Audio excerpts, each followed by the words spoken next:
What's up, everybody? What's up? How's everybody doing? I did not position my mic before all this started. Well, I mean, just like singers, they spend half an hour positioning the mic. Wait, so now you're saying I'm like a singer?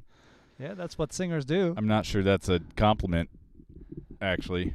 Or sometimes presenters, right? When they're starting their conference or whatever they're doing in the seminar, they spend like a minute trying to adjust, right? And they have it right, and then they pause their thought for a while, and then they start again, and then they fix it again. I mean, we only had an hour for sound check. The one thing I didn't do was actually adjust my mic. How's everybody doing?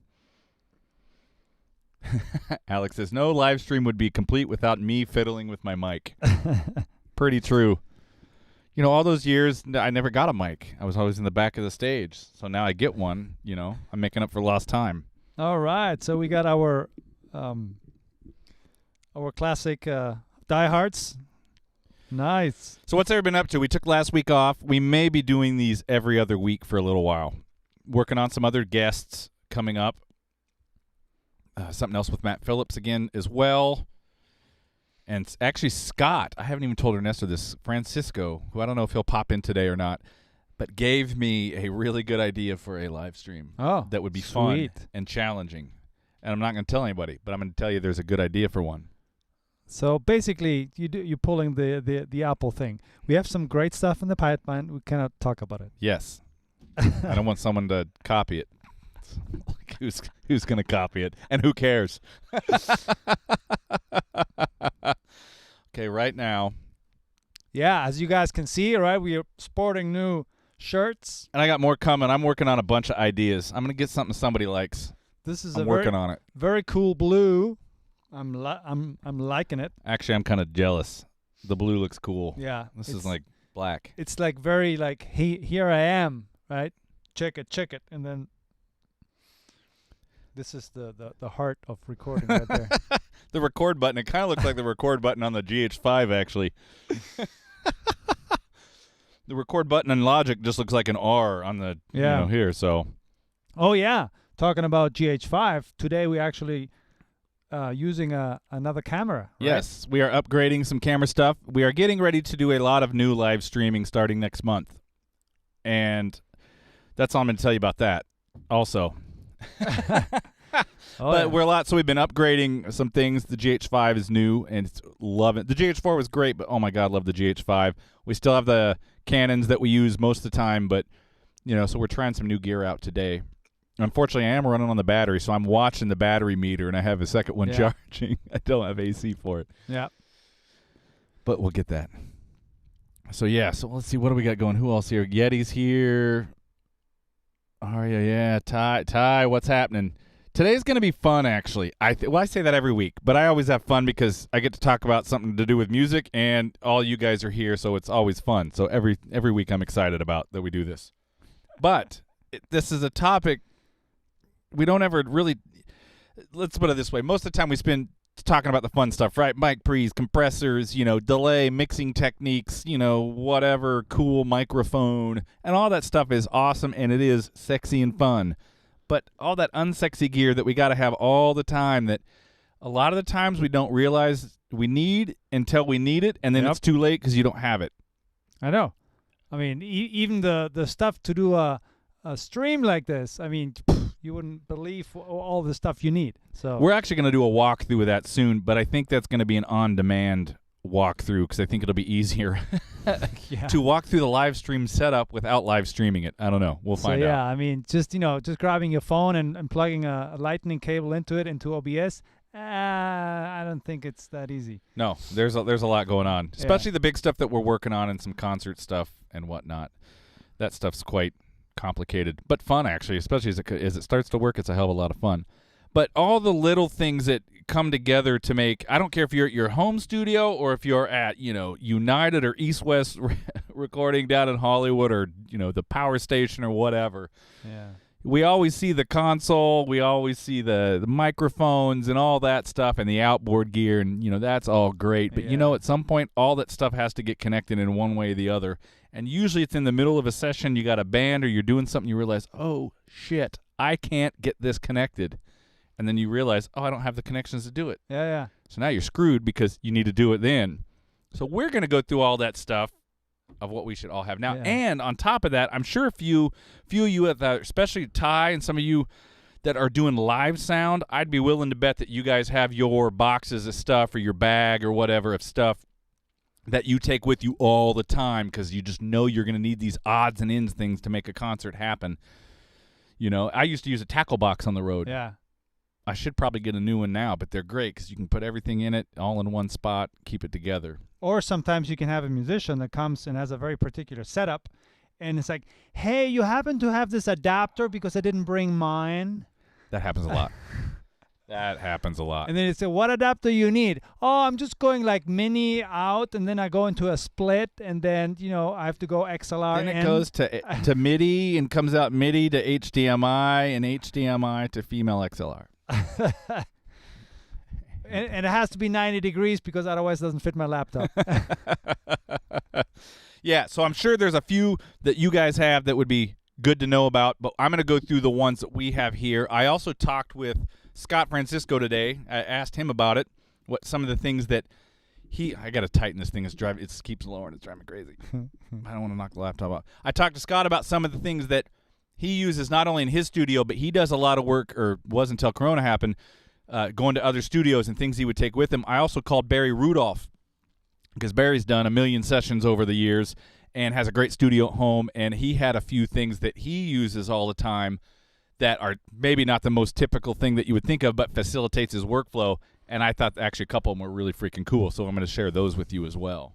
But first off, I just saw John come up, and John, this one's for you, buddy. You and I already talked about this in the the Facebook group.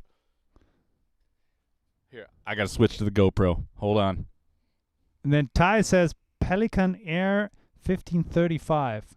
Well, I mean, I don't know if that's some sort of inside joke, but no, I know what that is. Pelican cases. Okay, right here. Look, this. Oh, I'm watching I've got a boxer here today watching for a friend, and I just knocked this gaff tape down on the table, and he was like, "What the hell are you doing?" Gaff tape, people. Gaff. Not duct tape. Never use duct tape. Yeah. Yes, I know it holds, and MacGyver used it to build helicopters and bombs and things like that, but in the audio world and stage world, that stuff wrecks your cables. It wrecks your amps. It wrecks your drums. It leaves a residue. Gaff tape is where this is at. It's a little more expensive and well worth it. And also get the good cloth gaff tape. There is some cheap gaff that is kind of vinyl feeling, and some of that not only does it not stick as well, but it will actually leave a residue. I learned that the hard way a couple weeks ago doing a live stream with a friend of mine on location, and I put about 25 feet of cable down across a yard that people were walking, and I used the cheap 4-inch gaff tape that he had. I didn't want to waste the good stuff. When we went to peel it up, that 25 feet of cable all had residue like I had put duct tape on it. Oh, yeah. And I spent another half an hour after that with cleaner getting that stuff off. It's all about the gaff, people. Well worth it. Well worth it. I get this at Film Tools. It's actually pretty reasonably priced, like $17-18 for a big roll of the 2-inch. You can probably find it on Amazon, other places too, but that is huge. Hold on, I got to set up a picture-in-picture, so you go for a second. Yeah. Ty says, don't laugh at the gaff. That's right. I'm assuming, Ty, you guys are using gaff all the time. You're not using duct tape one. Obsidian says, I once used duct tape on a duck. It's not even good for that. You also can't leave gaff too long. It leaves residue as well. Man, I've left gaff on stuff for, 6-8 months. Pulled it off. Matter of fact, the stand I think up there's had it on there for months. Pulled off there, no residue whatsoever. Some of it depends on heat and where you're at. Mm-hmm. We're inside here, pretty controlled. Yeah, like that stand has tons of gaff on it. Yeah. You guys can't see that stand I'm pointing at, but it won't leave any residue. But if it was outside hot, yeah, it probably would. I mean, everything bakes a little bit. But if you compared that to duct tape, forget about it. Forget about it. Hold on, I'm setting up a picture-in-picture so we can do this. I can pull the next thing out. I got a whole bunch of crap back here I want to go over. I know. So if you look at the setup here from around this table, it looks like pretty close to Millennium Falcon cockpit, kinda. I mean, we're missing Chewbacca. Everything else is pretty close. Like a cheap version of Millennium Falcon. I would love a studio with the control room shaped like the cockpit of the Millennium Falcon. It would have to be bigger. Well, but I mean that had glass all around, so maybe if you put glass up on the ceiling here, you can actually see the sky and get inspired, or see the stars at night and fall asleep while mixing. I mean, I already do what Han Solo does. If something doesn't work, you just hit it, and then it works. Yeah. Oh, that's the wrong In thing. case of doubt, Okay. you gotta Han Solo it. That's a pretty cool verb. Okay, let me pull that in there. Let me change this to camera 5. Oh, Ty says There we go. touring runs on number 1 coffee, number 2 gaff. Oh, coffee goes without saying. There's just nothing without coffee. Let me take the size down. Sorry, I should have set this picture up before this. But okay, there we go. I'm going to cut this over now. Here we go. Wait, let me get in here. Cut. All right, so we got our gaff. Let me get my phone out of the way.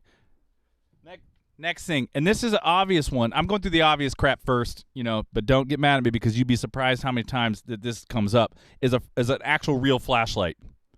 Real one. Something that's easy to hold, something you can even put in your mouth if you're behind a rack full of gear, or you're hunting down stuff below a console or something like that. I know every phone, there's a flashlight on here. It is the most inconvenient thing to hold when you're trying to mess with gear. Because if you put it in your mouth,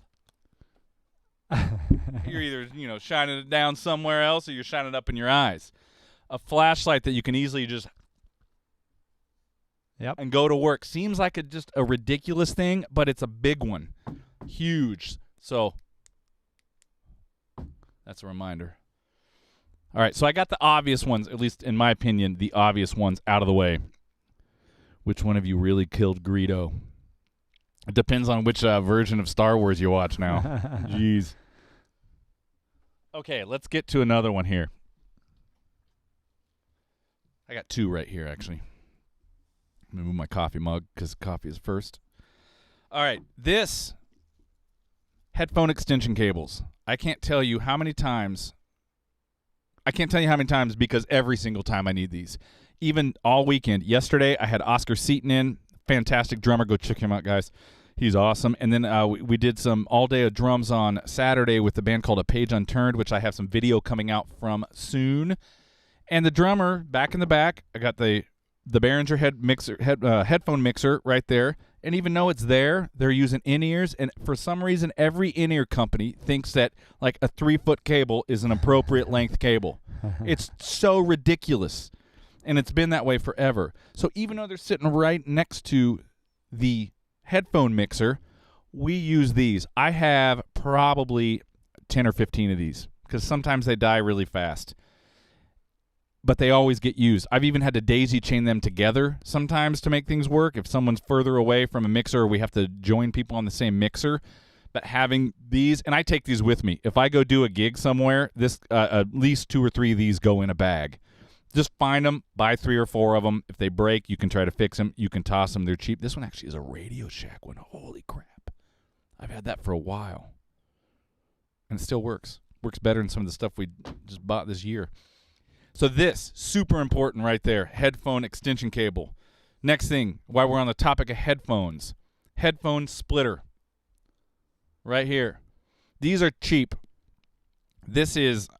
Actually, I think we got these for a concert we did. We found them somewhere for like $1 or $2 a piece. These come in handy for many, many reasons. I don't know how many times we've been in a session.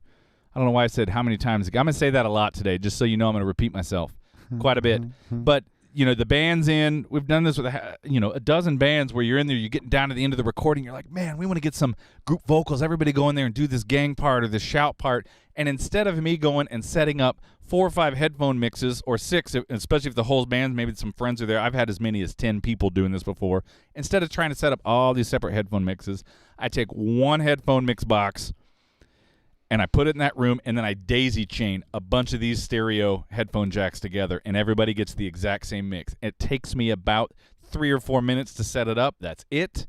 I'm done. They get the same mix, and we're finished. If I had to go set this up everybody a headphone mix, man, it'd take me another 45 minutes to make people happy. Especially when you get your non-musicians types in there going, how do I put the headphones on? Or I can't hear myself, and they're unplugged. So these guys come in really handy. I have a box. I actually have a dresser in the back of the studio in the storage that each drawer of the dresser has a different type of bunch of cables, and the top drawer has all these utility cables in there, and I have another box in there with about 10 pair of these in there. They come in handy. They get used a lot, and they're cheap. Super, super cheap. So there's our headphone. Alex goes, 10 people. Are you recording Def Leppard's Dozen of Dudes courses? That would be pretty cool, actually. Okay, what's next? Let's get into adapters, because this is a big one. And this is something that when I was talking to Scott today, he said, and this I think is a good kind of rule of thumb to do, he goes, don't wait till you need adapters. Go spend $100 or so and get at least 2 of everything you think you'll need. And that's a good point, because then when it comes up you need it, you've already got it. You don't have to sit there and go, oh, crap, tomorrow on Amazon I'll have to order those, or I'll have to run to Guitar Center. Oh, I can't. It's, midnight.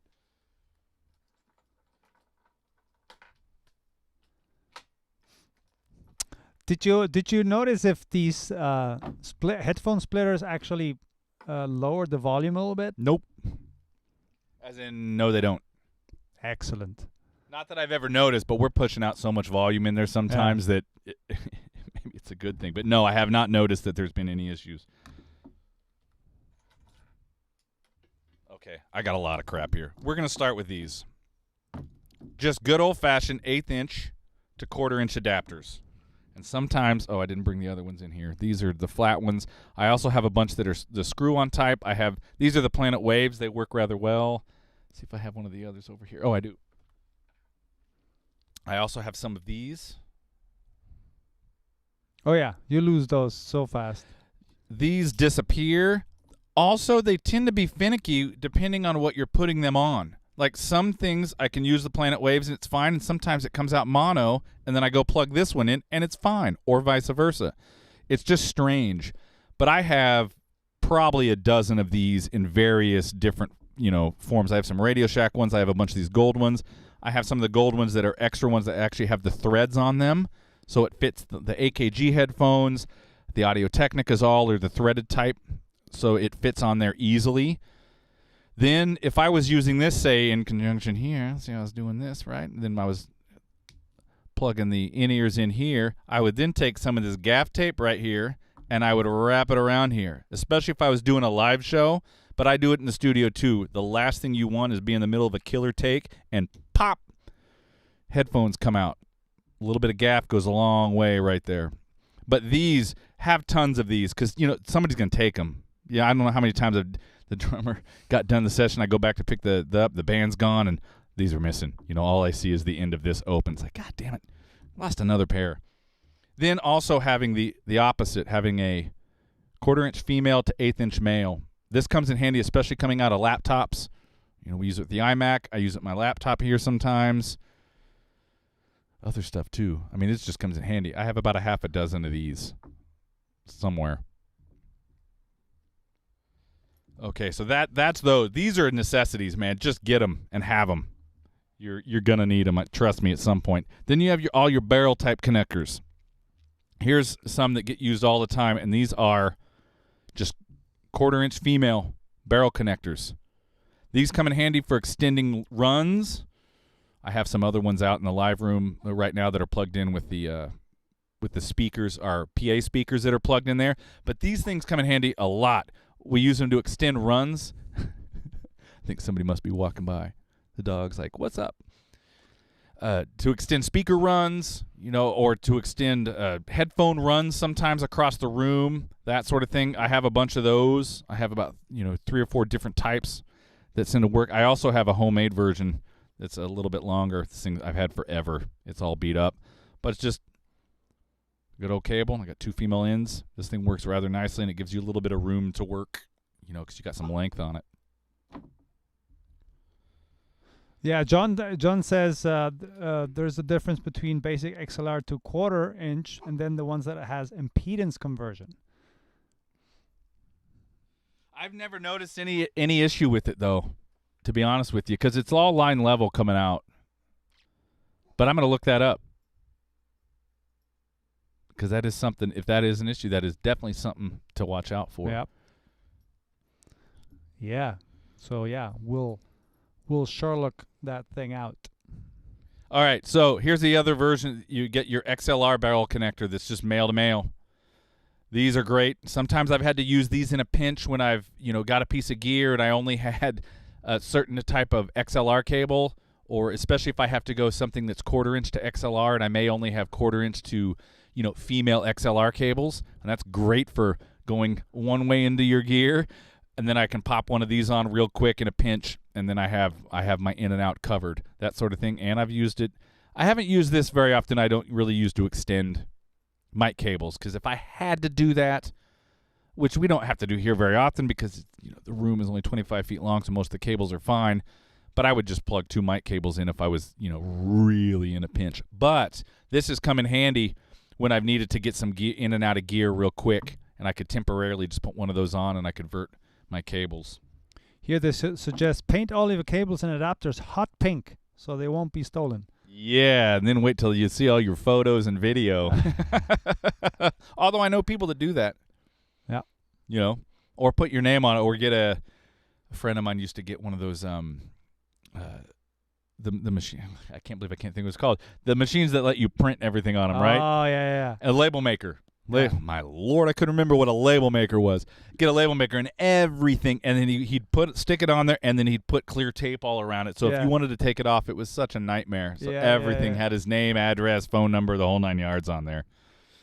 But these type of connectors, man, in a pinch can really help you out. And sometimes I've left these on forever. And these are cheap ones, actually. They do make good ones that I would recommend. But if you just need stuff in a pinch, a lot of this stuff, sometimes it's really just, hey, I need something quick right now. You're not leaving it there. It's usually not like a critical listening. It's not going in and out of your main print I/O or something like that. So you don't have to worry about it. Yeah, Michael goes, the male-to-male can give you more channels on a snake with returns. Yes, absolutely. See? There you go. Yeah.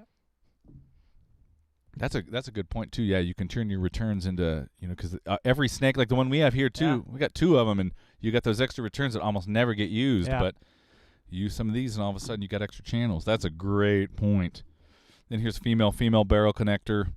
It's just, these don't get used that often, but when I do use them, I'm so glad that they're in the bag, because I would never think to have them. We just bought them, we have a deal with Deodario, so we just went through and went, okay, what are all the connectors they have? Let's get a few of everything just so it's in the bag. And we've used it all at some point. And at least get 2 of each. Yes. Always. I never get less than that. All right, here's a big one that I use quite a bit in different with different microphones, and that is inline attenuators. And these can be handy for many reasons. Here's why I get them.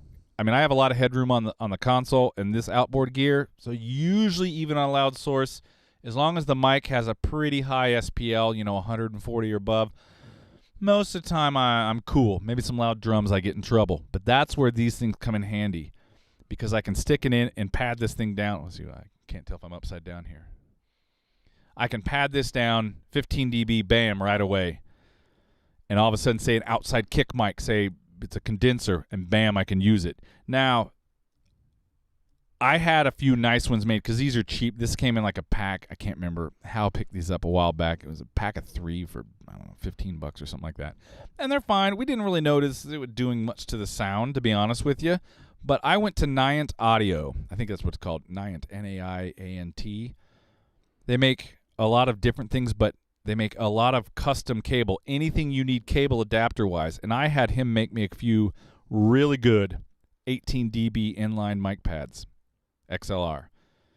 And I did this particular one specifically because the Colaris, the Roswell Pro Audio Colaris, when the pad is not on, it's around 132, 134 SPL, I can't remember, somewhere somewhere in that area. And I love the sound because it's designed to, with the transform in there, it's designed to saturate and have a color that is really cool. Now, sometimes with the really aggressive singer that's like right up on the mic, it would overpower that a little bit, or it would come out and it would just, I couldn't get enough headroom on the pre, or it's hitting the compressor really hard. Or on drums, if I want to not use the pad, because the pad on that particular mic also changes the tone, it lowers the second order harmonic character of the microphone, which sounds cool, but I like it when it's all saturated. But on drums, it may get way too crunchy. So I use this thing, I bring it down, I can use that microphone, and it doesn't slam the gear coming out. That's why I went and had him, and I made two. I think these cost me about $15 or $18 a piece. And I had to make me two that are really good, that do not change the sound whatsoever. I plug it in, I can get all that nice gooiness from that microphone without having to worry about it. Yeah, sure. So these are good. Niant Audio. Actually, you guys check them out. If you don't want to, you could easily make some of this stuff your own if you're like soldering and you're resourceful. I didn't feel like making these. I've been doing a lot of DIY lately. I really don't want to make a bunch of connectors. So I pay to have someone else do really good ones that I know won't be messed up, which comes in very handy. We see something there. One of your...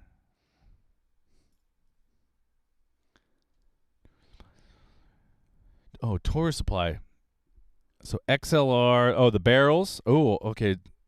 So Tour Supply. I'm going to check that out, actually, and see. Then you have... here's another. This is just another XLR to 1/4 inch. These come in really handy, too, because sometimes I think we have maybe only 4 or 5 XLR to 1/4 inch cables, whether it's male XLR or female XLR. And instead of getting a bunch of extra cables, because most of the time we're using that stuff in a pinch or it's reamp or something like that, these connectors can come in handy because you can just use whatever cables you have available. And if I need 20 feet or 25-foot cable, instead of putting multiple cables together, I stick this thing at one end, and then I can run across the room with it, which works. So all this, and this is just some of the adapters, really. Anything I'm missing, guys? Anything adapter-wise that you guys use? Well, the good old classic 8mm to 1/4 left and right. Right, we had to do that. What? 8mm? What? This is it's like the mini stereo. Sometimes like we had to. Yeah, do 1/8 inch. Yeah. Yeah. 8mm. Well, I mean, That's cameras, man. I think it's a movie too. Yes. So which one was that? Yeah, when you go mini stereo to 2 left and right 1/4 inch. Yeah, I should have pulled those out. Yeah, those splitters, those come in handy too. I used to run my live track that way, where I'd have out of the laptop or even out of the phone in a pinch, where you're running a mini 1/8 inch out to either. It could be many things. It could be 2 1/4 inch female. It could be 2 1/4 inch male. However your rig is set up, those Y splitters come in really freaking handy. And yeah, RCA, I actually. Yeah, I mean RCA is kind of making a comeback with all these DJ apparatuses. So Headphone bags. They make great bags for your adapters. So yeah, RCAs are usually RCAs. If you see them in the back of units, they're used for like in the older days. They used them for like just one digital signal output. I see those on like old Sony like DVD players or whatever. They have an optical or digital, not optical, a digital output, and it's like here's RCA to unbalanced 1/4 inch. That's come in handy a few times, especially getting interfacing with some of the older gear. Haven't had any DJs in lately, but come in handy. And when I say a lot of adapters, guys, look at this. Multiples of every single thing. Literally tons of them. Of everything. Wow, there's even a battery in there. Yep. I don't know why that's there. Oh, I got 2 RCAs. Oh, and here's a RCA barrel connector, just a female to female. Yeah. All of that. Thing is, I haven't used this forever. I'm sure one day it'll come up. I'll need it, and I'll be glad it's in here.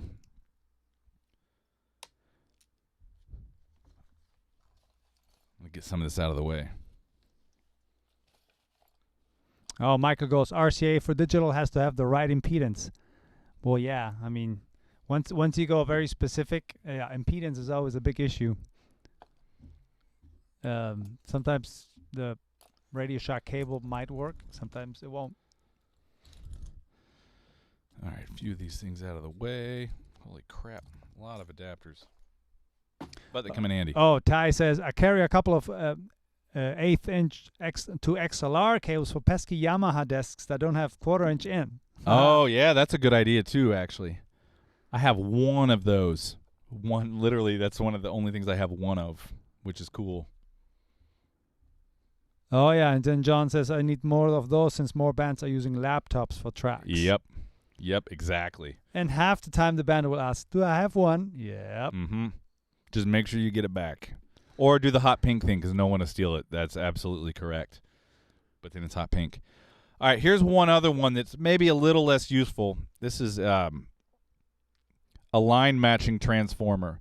And I got this to use guitar pedals while tracking so I could plug right into my pedals with a microphone, say for a vocalist or something. This Shure one's not cheap, but it worked really well. Now, since I have the Radial XTC, I just put it on the console and pull it up and do it. But in a pinch, I've used this thing quite a few times, and it works really, really well. I know that's not necessarily a normal thing whatsoever. It's more of a creative device. But you know what? It's here. It's cool. So I'm going to throw it out there. All right, what have I missed? Anything? For live, I have N4 Ballard. Oh, 8, yeah. Oh, the EtherCon, yep. Ground lifts are always good, but I have a bunch of those here too, but man, you got to be careful. Ground lifting stuff, especially on the power side, can be very dangerous if there's a spike. Inline attenuators, you can't. These things come in handy so often, and there's 1/4 inch ones too. You can get, and that can save you a lot of the times if you have super loud, anything super loud when you can't pad it, or you don't have control, or a lot of the times it's you don't have time to go suss out what exactly to do. You need something. Even if it's a session of Ty, I'm sure you're doing the live thing. It's not like you can just go, oh, hey, hold on a little bit while I do it. It's like, no, man, the set starts in an hour. This stuff's got to get figured out. And that's another reason why just getting a bunch of this stuff and having it so you don't have to waste time, it's the smart play. I know it costs a little bit of money. It's not the fun stuff. You can't plug this guy in right here and start compressing because it's a connector. But it comes in handy. All right, moving on. What else do I have over here? Oh, let's move on to some stringed instruments. Oh, yeah. Then Justice asks, did you ever try the idea I suggested a few weeks ago? Well, if you can clarify what that was, that would be great because... Which idea? Yeah, sometimes we just forget. Crap. It's, RAM up here is volatile, so, Yeah, Michael, the not lifting ground without a transformer, that's a great rule. And in practice, it's impractical a lot of the times. Because if you have to lift a ground, a lot of the times you're just in the middle of something going, crap, I got a ground hum. And you got some cheap 50-cent ground lift that you're plugging in and you got to go. But you're absolutely correct. Absolutely. Inline 1176. Yeah, that'd be cool. All right. This. Or a version of it. Yeah. These headstock tuners. Oh, my Lord. We have 3 of them here, and they come in handy all the time. I don't know how many people show up with no tuner. Oh, yeah. You have a tuner? You didn't bring one? And a lot of tuners, the Polytunes are pretty good, but some of them, I'm not going to get in. Some of the Boss ones I've had really bad luck with inline. And I know some of it depends on what pedals are next and how things are daisy chained together. But a lot of the times we've gotten noise from tuners, and I have them take the tuner out of the chain, and it's gone. And that's where these guys can come in handy. I love this snark. This one works really well. We have a couple D'Addario ones. I think there's one other one. You can pop it on. It's always working. The only thing I don't like about these is guitar players never turn down when they tune. Yeah. That's the only thing I don't like. But they're handy. But because it's based on vibration, you could. Yeah, of course. But I mean, you do. Yeah. But Oh yeah. Other guitar players. Bang, bang, bang. Don't play the tuning song. Don't do it. Do down, It's do so down, annoying. do down, do down. But all these come in handy in a pinch for quick tuning. We use them all the time. I have some spare batteries for all these as well, which is another thing to have. That's a whole other deal. This is something we've been investing in a lot lately because so many more things are being run from USB, or so many people come in the studio and we have to charge phones. And I'm looking around. I see charger lines everywhere in here. I have a whole big charger on this back by the couch that people can plug into for multiple types of phones. There's one down here in front of me. They're everywhere. But these USB chargers, and depending on what you're charging, they're different wattage. This one in particular is for some lights that can charge an iPad. You've got your small ones, the 2.1 amps that are for like the iPhones and whatnot, and a lot of stuff they'll get. We have multiples of these big ones because a lot of the lights and the next thing I'm going to show you actually runs off this type of power. And it just in the studio in general, man, you get 4 or 5 people around and everybody's got a phone, and somehow things all die at the same time. Hey, do you have a charger? Hey, do you have a charger? And no one brings a charger. So I've just made it a point to have a bunch of connections here that people can plug into, and I can spread them out a little bit, which also helps. But here's one of my absolute favorite things in the studio. And this is going to sound ridiculous once you see what I'm going to bring out here. But you might understand. This USB fan. Here, let me move this crap and get this down here into the GoPro.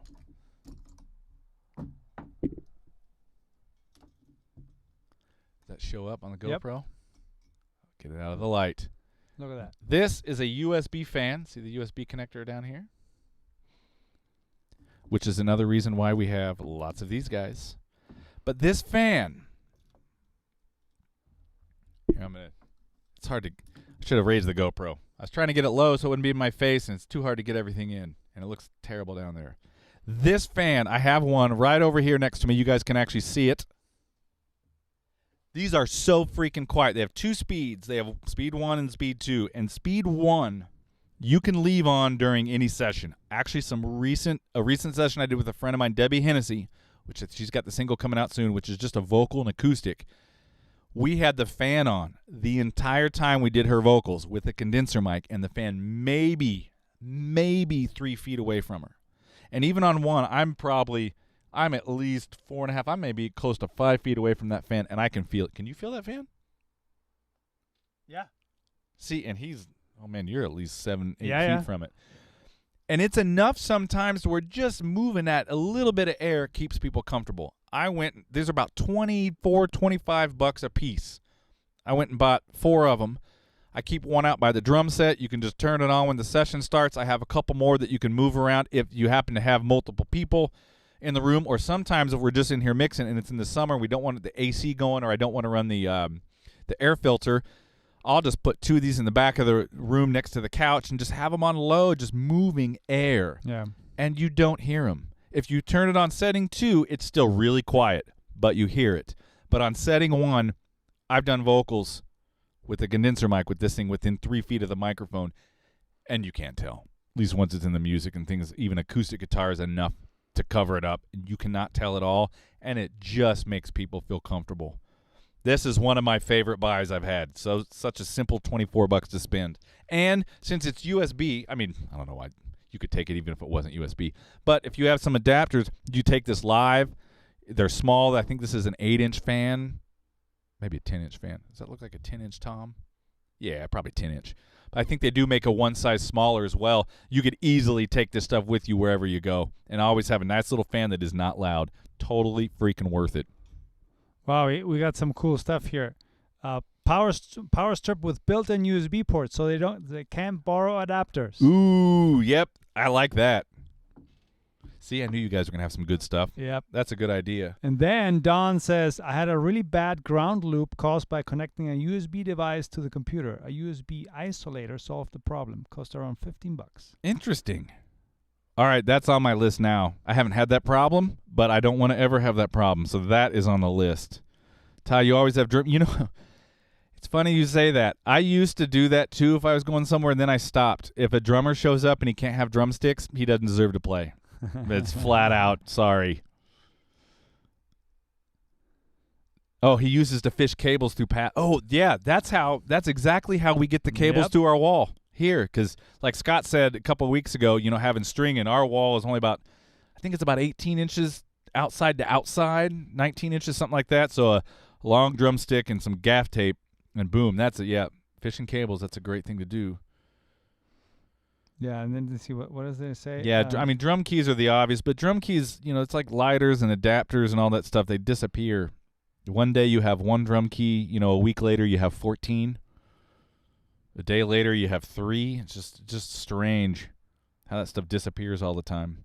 I have a whole bag in the live room that's always out there for people. And they disappear like crazy. But not only to tune drums, most drum pedals have use a drum key to make adjustments to the beater, and that's come up a few times. Or if it's a drummer with a double bass pedal, that stuff is always drum key. And even me as a drummer, I've gone out and forgot the drum key and got there and had to go borrow pliers or some crap that doesn't work as well. So having extra drum keys is a big one. What else there? Yeah, so he says the 9.6 and the 4-inch Opalars. They're great, and they're cheap, these fans. Absolutely. Yeah, wire cutters for guitar players. See, there's a lot of good stuff here.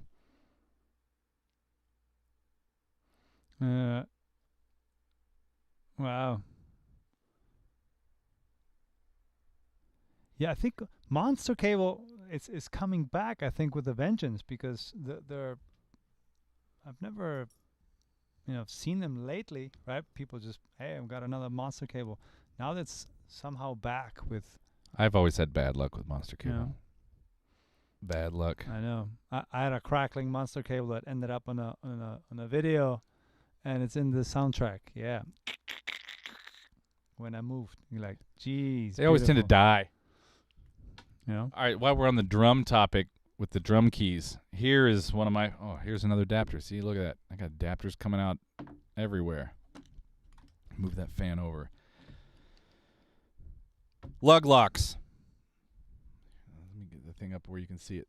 These things are essential, especially for snare drums. Live also, but in the studio, you have to have these things. If you got a drummer playing rim shots, I know this has happened to everybody, because 9 out of 10 drums will detune as you're hitting it, especially if you're doing long sessions and you're constantly cranking it. But if you get something tuned the way you want it, the heads will always stretch a tiny, tiny bit, depending on the head. But if you get it tuned the way you want it, you want to hold it there as long as possible. These lug locks, these are cheap and they work. Or if you want to take a step up from that, these tuner fish. They're called that because they're shaped like a fish. On the other side, I don't know if you can see, let me see if you can see that there. You can see that right there goes over the lug, and then this is the rim. It hits and it goes against the hoop, and the way it tunes is it pushes into the drum, so it doesn't go this direction. So it's pushing into the drum, so if it tries to loosen, it can't, because the tuner fish stops it. It's the same way these work. A lot of people put these on wrong. They put the short side facing the hoop, and you got to put the long side facing the hoop so it fits nice and snug in there and it actually holds. If you put this side facing the hoop, it'll turn completely around. So you'll get a half rotation with it loose, and that's enough to completely change your drum sound. These have saved more snare drum sounds than I can say here. They also disappear like crazy. If they're on my drums, it's one thing, but I use them on even other drums when they come in. Is lock that sucker down, and then inevitably I forget to ask for them back at the end, and they disappear. And I have a bunch of old Moon Gel cases that also tends to disappear, and I just keep them in Moon Gel cases. Boom. But everybody should have those. Yep. They work so well. Clothespin clips for charts on music stands. Yep. I do not recommend Monster Cables. Yeah, I've never had good luck. I mean, I would never buy it either. Wow, look what Alex said. Listen to the drum-only track of Smells Like Teen Spirit. The snare that tunes from beginning to end. Yeah, and you know what? We'd probably hear that more often if you pay attention to it. And sometimes, who cares? You know, it actually might be cool. Yeah. But if you do find that sound and you get it tuned right and you're like, oh my God, this is awesome, lug lock it, baby. Because sometimes it drastically detunes. And a drummer like Dave Grohl, I feel sorry for those snare drums because they're getting pummeled. The drummer for Saturday session for Page Unturned, he hit ridiculously hard, but he had a 6.5. I'll have to double check the size of this. A 6.5 by 14 bell brass from SJC with die-cast hoops on it. So it was meant to take a beating like that. Yeah. I mean, so it didn't. It actually stayed. He had it tuned quite high, and it worked rather well. Yeah. Yes. Thank you, Obsidian. Hit that thumbs up, y'all. Yep. Hit that like button. You know, I mean, Please. you guys are getting all these jewels of information. So, Michael, what do you mean? How do you use the clips to keep the stands from? What are you doing with the clips to keep the stands from resonating? I usually I have some felt that I put over the top of them, especially if I'm doing voiceover artists. It's like the same. It's a little bit bigger than the actual music stand, so I can kind of fold it over so it stays in place. That way you don't get any reflection back, and the stand itself doesn't resonate. But how do you use those clips? I have a bunch of clips. That might be a good way to do things. That'd be kind of cool. All right, man, I got a giant pile coming up over here. What else do I have? I do have one piece of sexy gear I'm going to show in the end because it just showed up today, and I'm excited about it. well, get yourself a Streamlight MicroSteam 1 AAA batter LED flashlight. How in the hell is he? Wait, what? The clip attaches to the bill of a baseball cap. Oh. Yeah. And there's also like LEDs. That's actually a good idea. LEDs that you can like stick to walls and stuff like that. Yeah, especially the battery-powered LEDs that you can click on and off. Put those behind your racks. Yeah. Then you don't need the flashlight. Yeah, that's a good idea, Michael. I like that. You can get your light and keep the stand from resonating. Wow, Mike Borden from Faith No More would crack die-cast drums on his snare every week. Yeah, on I the just road. don't know how that's possible. Wow. I'm going to have to double-check that story unless you know firsthand, because that's insane. I mean, real die-cast hoop. I mean, there's variation. Not every die-cast hoop is the same density and weight, but he's a hard hitter, though. Holy crap, he's a hard hitter.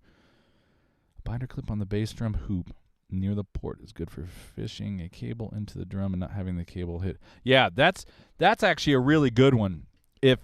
Especially if you're having to lay the cable down. If you're using a mic stand and you're getting the cable inside the drum, you shouldn't need to do that. You should be able to use the mic stand itself, the boom arm, to keep the cable from hitting the head. But if a lot of times I know live you don't get to do that, or using, I think it's the SM81. That's the flat mic that you sit in. I think 81.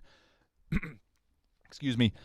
And in that case, your cable's just laying on that head. That cable just laying slightly on that head, even just a little bit, is enough to change how that resonant head is working and dampen it. So yeah, that's a great idea. We need to go through and make a list of all this stuff, and I'll put it in the Facebook group, and we'll just have this list that we can all add to of these great workarounds that we found for everyday problems, and what we got. Alex, I just replaced my eyeballs with flashlights. Great for seeing, bad for making friends. Oh, yeah, the aluminum die cast. Oh, yeah, that I know that hoop. That actually makes sense then. Those are not my favorite. Yeah, John, I have two in the back in my dresser. Actually, it's a dresser from my childhood. I've had it since I was a kid. And I think the third drawer down, I have my miscellaneous XLR and quarter-inch snakes and those sort of things. And I have a pair of 7-pin cables. I even have a 6-pin, and I have a 4-pin. I have no idea where I got it and what it's for.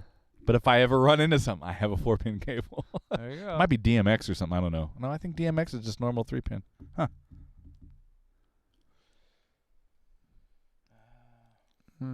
Oh, the Beta 91. Yeah, I knew it was one of those.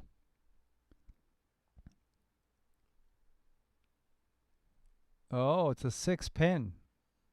Wow. On the Beta 51 for kick. Interesting. 5-pin for the B15. Wow. Is the B15? I'm gonna have to go look at the B15. See that?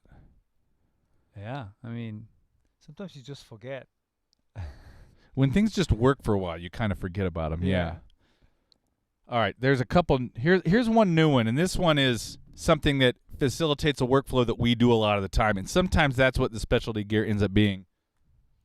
And this is new, but the radial headlight. This is replacing all the Morley ABYs.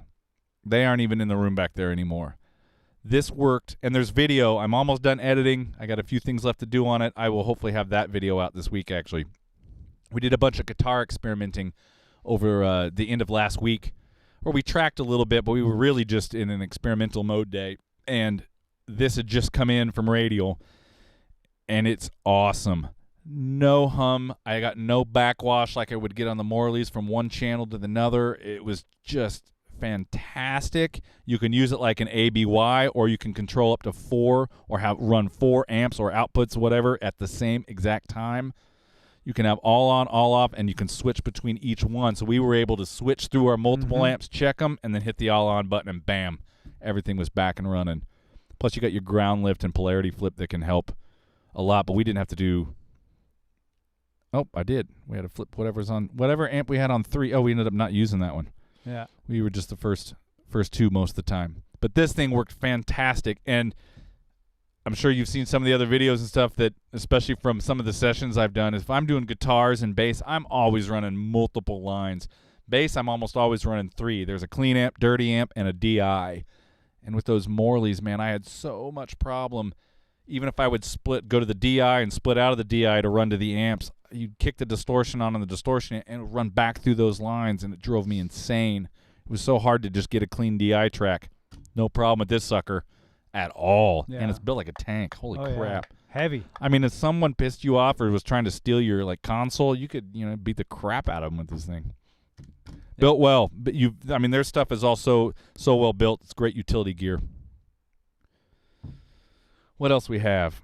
One of my favorite things, bongo ties. Oh, that reminded me of something. I got to run and grab something. This is also another conversation John and I had on the Facebook group. I'll be right back. Ernesto's going to tell some jokes in German and the punchline in Spanish. Oh, yeah. I have so many of those. It's kind of hard to do a punchline in different languages because it's not going to work. Maybe it sounds great in Spanish, but it won't work in English, or vice versa. So yeah, that headlight, it was cool. It was cool. Everything that Radial does is heavy. You drop it, you might dent your floor before you do anything to these. Not really pedals, right? They're just utilitarian. I don't know, stomp boxes, maybe you can call them. Let's see. Oh,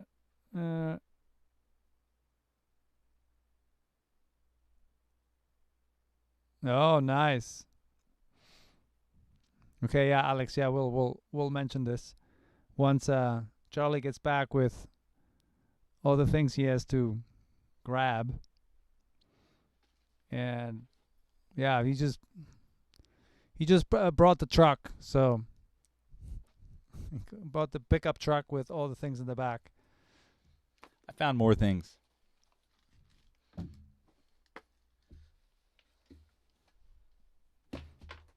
Alex says not to jump around, but among other various mic clips, bars, and goosenecks, I got a plastic clip from Wilkinson Audio to clip a SDC to a 57 on a snare top. 1 stand, 2 mics. I've got that.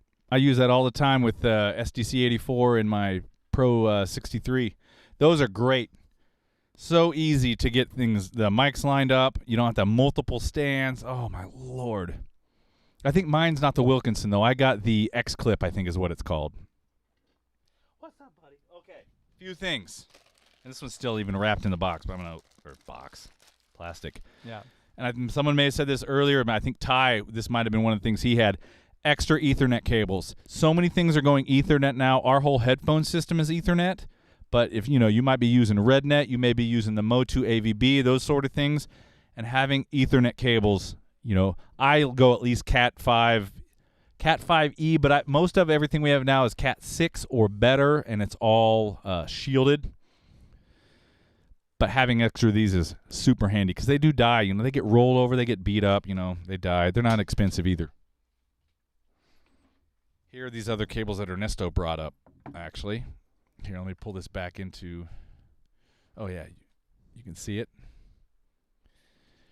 So this 1/8 inch to female 1/4 inch. I think this one... Oh, yeah, this is still labeled. Oh, my God, this tape is... Oh, man, I don't want to peel this off. It'd be so sticky. This, you can see this one's labeled click, and this one's labeled track. This is an old one I used to use with the laptop live rig for gigs, and it would run out to us. I would have a separate mixer. The click would go straight to my mixer. The track, I would split with the DI. One would go to front of house and one would go to my mixer so I could actually control my own volume. But those are good, and here is a 1/4 inch version of it. But this one's actually unbalanced. I don't know why I have that. Thought I'd need it. I don't think I've ever used the unbalanced one. Okay, 2 things here that are big. John, we were talking about this. Zip ties. If you have a studio, these things are your best freaking friend to tie up your cables everywhere. I bought this giant bucket of them and use them like crazy. Almost everything behind these racks, all of it, tied together, twist ties, man. All right, here's my last one.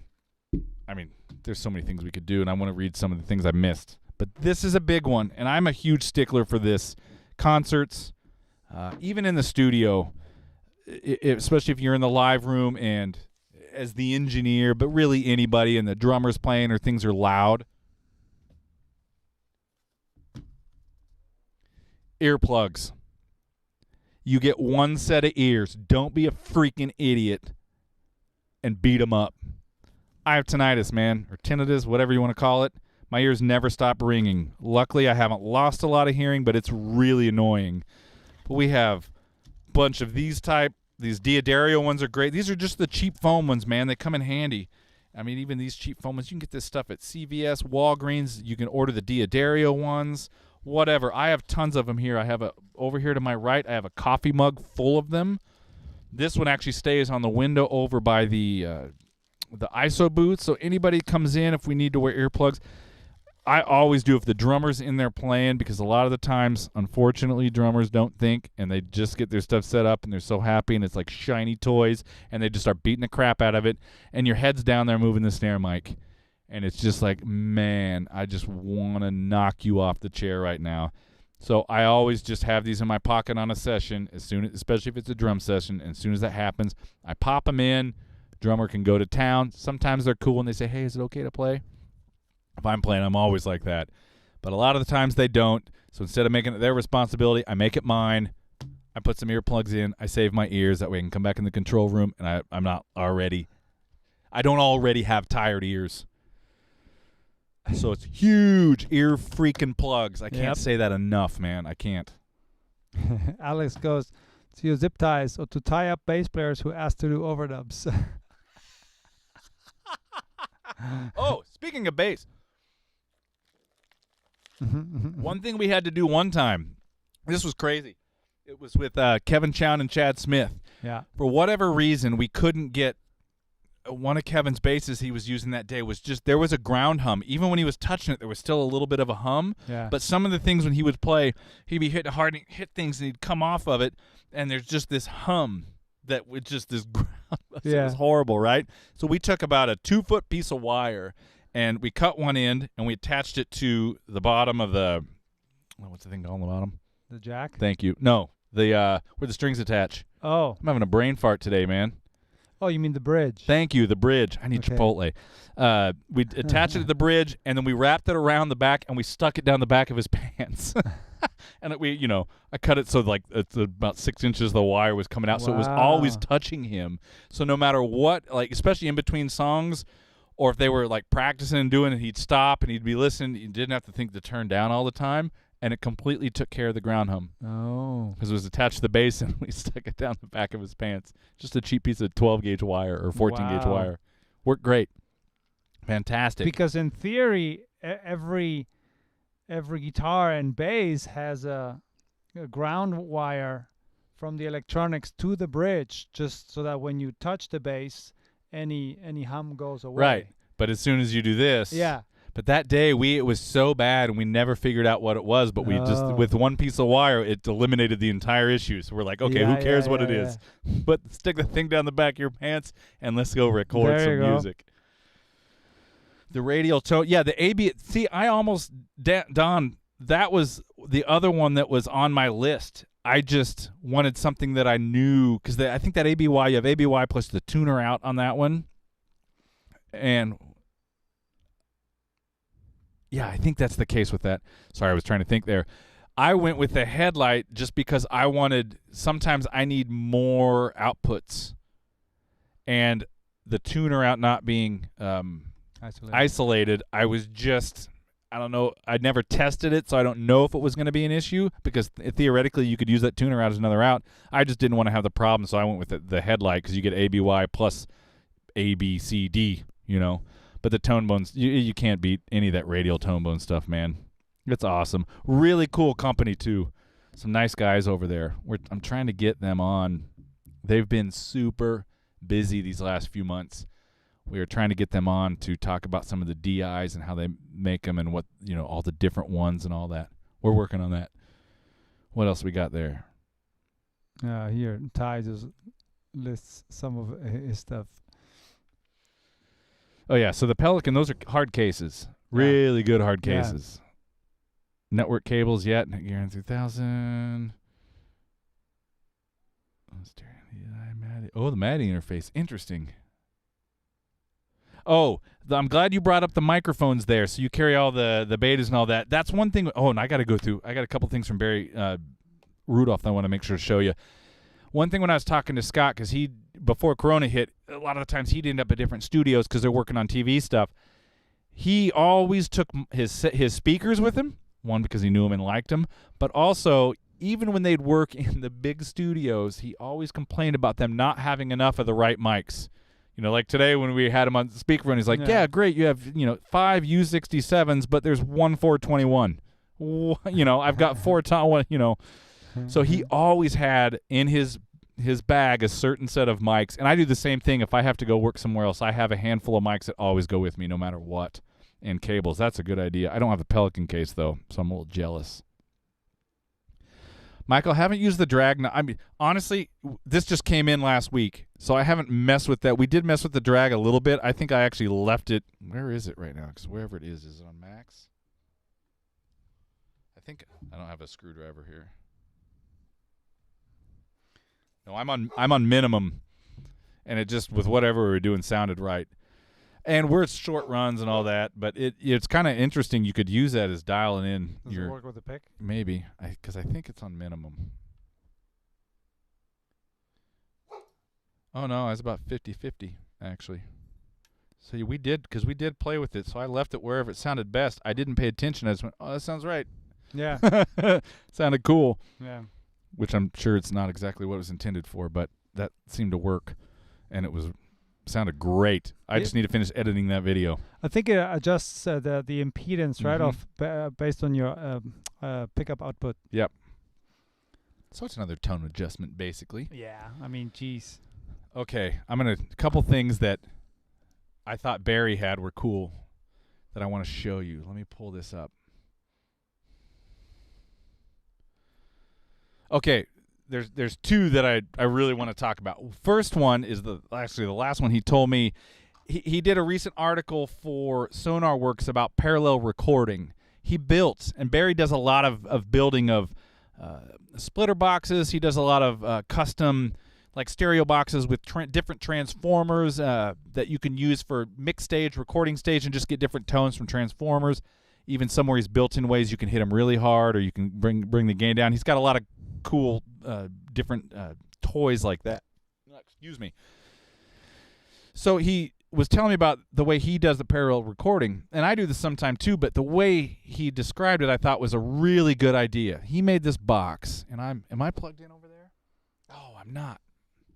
My laptop. Hey, can you pull this page up? My laptop is not showing up in the switch for some reason. Oh, it's probably.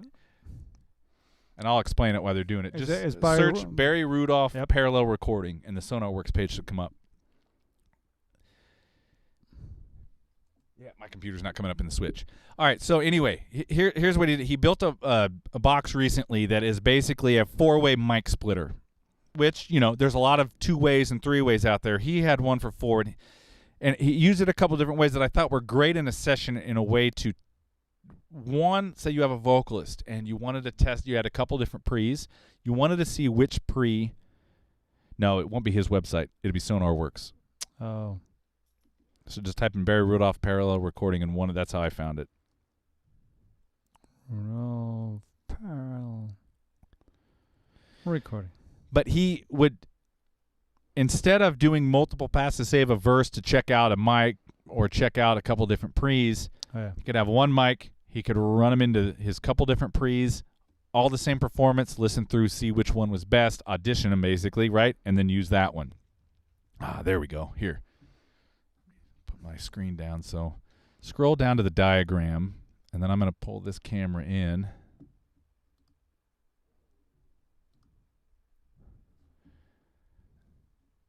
Let's see. There. Here. Right there. There we go. Let me get us up here. Okay. A little bigger. There you go. So this diagram was cool because he used it in a very utilitarian way that I thought was neat that I'm actually going to try. I've used it. I actually used it on both Saturday.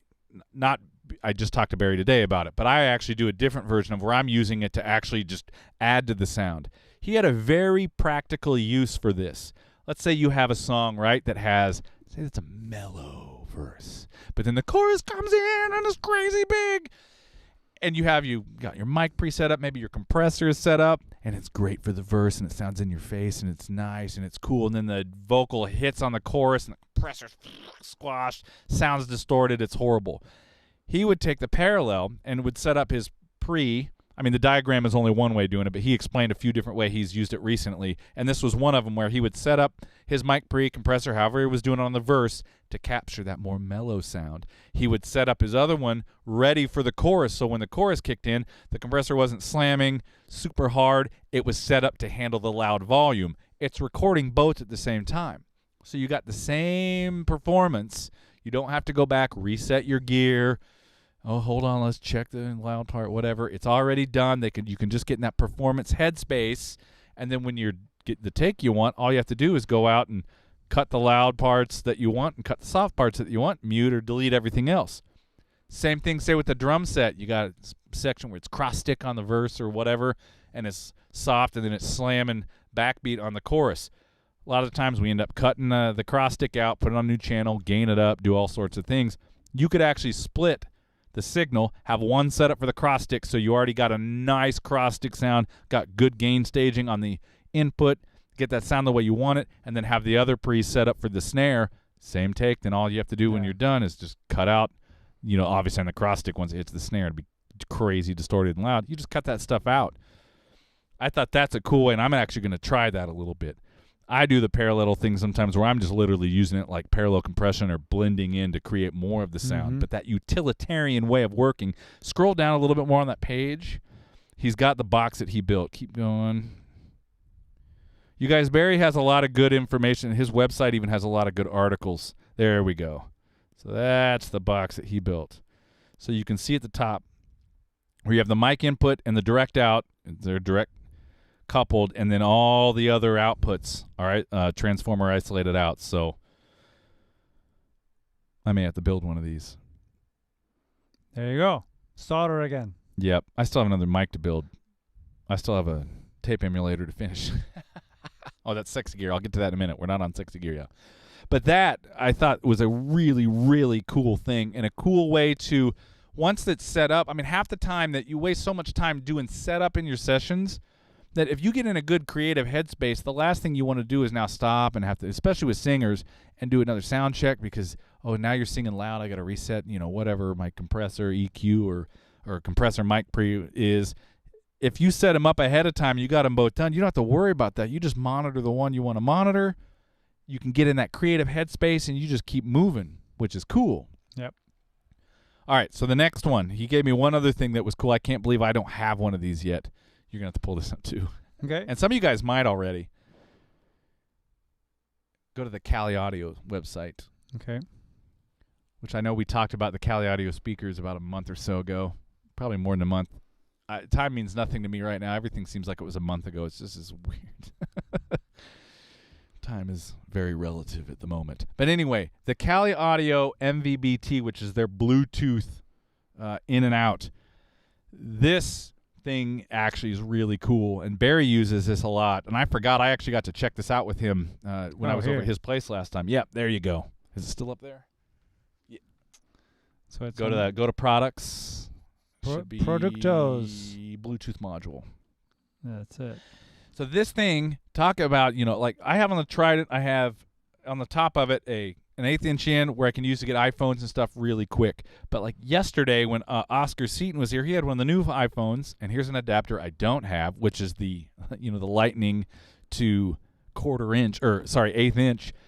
You get one of these Bluetooth devices, hook it up in your whatever your monitoring control is, so one of your channels or your whatever your monitor is for your studio has that as an option. Then anyone wanting to come bring a phone of any sort, you just pipe that right in. You can listen to quick mixes or quick ideas if someone has a reference or something like that. They're actually not that expensive. And that is now, after talking to Barry today, that thing is on my list. I could have used that yesterday. And you just connect to it with whatever your Bluetooth device is, and that comes right out and goes into whatever your monitoring is at your studio. Whatever you're using. Nice. Yeah, that's on my list. Especially since, it was one of those things, I could have used that yesterday. We spent 20 minutes with AirDrop not working. So then we had to do the old-fashioned try to email. That didn't work. And then he had to go from his phone. Then he had to go actually get it on his email and have it sent. It's like, oh, my Lord, to get one stupid reference file, man. We wasted a bunch of time. So that thing I thought was really cool. That could be a very great utilitarian device to quickly hear things as the session's going on. All right. So yeah, that was a lot, right? Holy crap. Yeah. Yep. And you guys had some good stuff too. I'm going to have to go back through this. I'm going to try to compile a list. I know I've missed some stuff here. Michael, you swear you don't work for radio? Man, hey, look, I'm a radio fan too. So the Ecstasy. I've got a JDI down back there. I got this. I was actually just talking the other day. There's some more stuff I want to get in. Their stuff is just awesome. Period. I got the JC. You got the JCR. The JCR. Which is an awesome reamp box. Yeah. So, I mean, Radial is good. It's good. Sehr gute Technologie. If you're playing 2-finger ease wristband. Oh, yeah.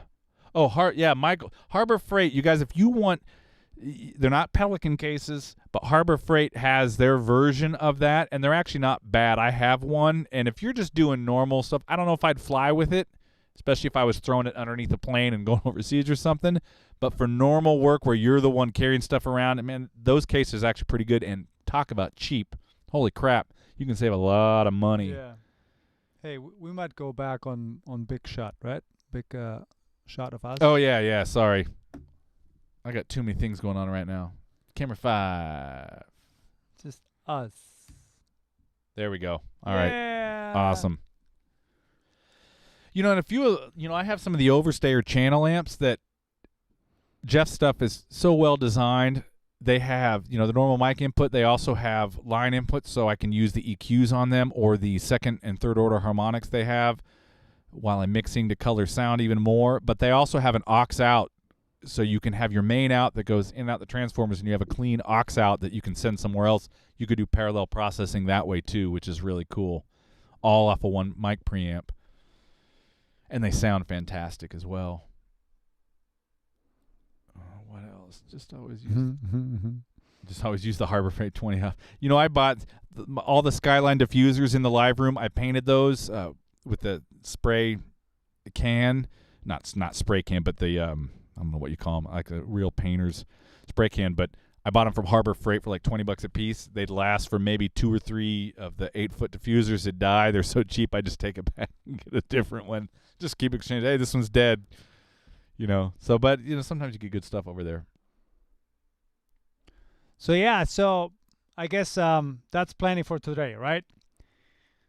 Yeah, I need food. Yeah. It's that time of the evening where the energy, it's getting low. You guys received a lot of info, gave us a lot of info as well. So we're going to check a lot of these things out. And, we did a couple of plugs for radio. So, Ty, yeah, I think that's kind of what the Slate thing and what is it, Townsend Audio is. I personally, I don't like that stuff. I want to hear what I want to hear right now. I want to print it that way. I don't want to go back later and reamp my mics on a different whatever. Yeah, which that's just me personally. I know some people would love that. And it goes back to that philosophical approach, right? It's like when you have all these options later, you never make a decision. Right. I mean, even reamping, to be honest with you, we Yeah. use it more because it's a workflow thing than it is me wanting to have or you wanting to Yeah. have control. If I'm doing a session and we got the bass player in there and we can set up the amps and do it right then, that's what I'm doing, But a lot of the times we don't, just because it's faster in the workflow to reamp it later because we can get more of other things done. Same with guitars. Yeah. You may be doing it at home just because the workflow works out. We come here and reamp Yeah. them. I've done that with other artists too. They take their time. They do it at home. We reamp later. It's a workflow thing more than it is a Yeah. control of the sound later. Although I will say reamping, sometimes it is easier to get tones because you don't wear the guitar player or bass player out. Sure. So I can see that But too. yeah, but the more like after the fact options you have, the more your mix is gonna take, or the longer, more work. Should I try this? Should I try that? It's like just commitment. Just go for it. That's how the best records have been recorded. Well, close your eyes and see what makes you feel good, bad, sad, happy, whatever emotion you need from Yeah. that song, and whatever that is, just go with it. Yep. Next, because every day you're going to feel different. That's one thing. That's why I don't like putting off decisions. Is like today I feel one way. I might wake up tomorrow and feel a completely different way, which is going to affect what I hear. Because my emotion is going to be different. Yeah, and that's what when you hear the greats, like Bob Claremont, and said, back in the day, it's like we had to make a decision. It's like time was running. Time is money, and we had to make a decision. Okay, let's go with this. Yeah, sounds good. Yeah, take, boom. Now it's like, oh, maybe I'll try later. I have these like 40 presets I can try. It's like, jeez. I mean, it's a great way to learn. Yeah. That's something when you're testing things Sure. out or getting. That's a great way to do things. I get it, but when we're talking brass tacks here, just make commitment. Because you know what? If you get down the line, you don't like something, just re-record it. Oh, I saw someone say, was it Alex? Said the soft tape measure to measure your overhead positions. I just usually use a mic cable, but yeah, soft tape measure works perfect. Ty, I don't even know how to take that. Alex, be careful. Oh my God. You guys are nuts, man. Absolutely crazy. Okay. Everybody, thanks for joining us.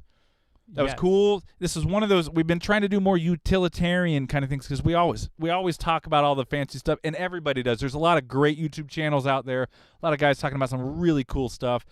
But a lot of the, at the end of the day, we have to make all this work. So, we got the room thing. We did the wiring thing with Scott. This kind of thing is, I learned a few things today, which is fantastic, which I'm going to steal from you guys because it's going to help me on my sessions, making the actual sessions run better, having the right gear, to do that sort of thing. So we're trying to come up with more of this type of stuff, and we'll get back into the sexy things. I got a few things. Oh, speaking of sexy, I do have one thing to show you. This baby just showed up today from Reverb. I got some new Reverb. Get it? The Yamaha Pro R3. I've wanted one of these for a while. Bob Clearmountain loves them. And if it's good enough for Bob, it's definitely good enough for me. Some killer sounds, but it just came in today, so I haven't got to hook it up yet. That's tomorrow's job. So you guys know what I'm doing tomorrow. I'll be playing with Reverb. I know. You got some buttons to press and some knobs to turn. Isn't that awesome? Instead of just clicking. Clicking is so boring. I agree. So I'll let you know how that works. And I built the tape emulators. I got one of them working. It's sounding great. I made a little bit of a mistake on the other one, so I got to get some replacement parts. It's actually working, just the meters don't work. Because I made one mistake.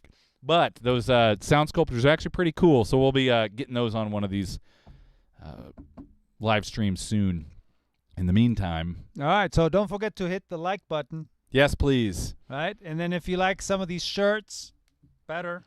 Yeah, help us out. We're trying to get more. We're also working on a few other guests that we're going to come in. I'm still working. It's like a scheduling thing at this point with most people, especially the times right and that sort of thing. So we're just scheduling some things, and it's picked up a lot session-wise too. So, all right, everybody. Thank you. You guys rock. Join us on the Facebook group. I'll try to get back on that a little bit more. And, we can talk during the week. And, and any suggestions you might have for topics, whatever, just put it on the community page. Yeah, that's always welcome. Would love that. Because would love sometimes it's not easy to come up with a topic that not 400,000 people are already doing. So, but can we not do any mic pre-comparisons? Yeah. It's just... That just doesn't excite me. But... now there's going to be like 50 people. I mean, we're gearing more towards the stuff that we actually use instead of here's color green and here's color blue. Yeah. There's already a lot of good videos about that. So, And we might get back into some more live demo of stuff too, which I think is kind of cool. Whether it's guitar pedals. I want to get some drum stuff again because we haven't done that in a while. I just need someone to come over and play. All right. That's it. We're out. You guys rock, and we'll see you next time.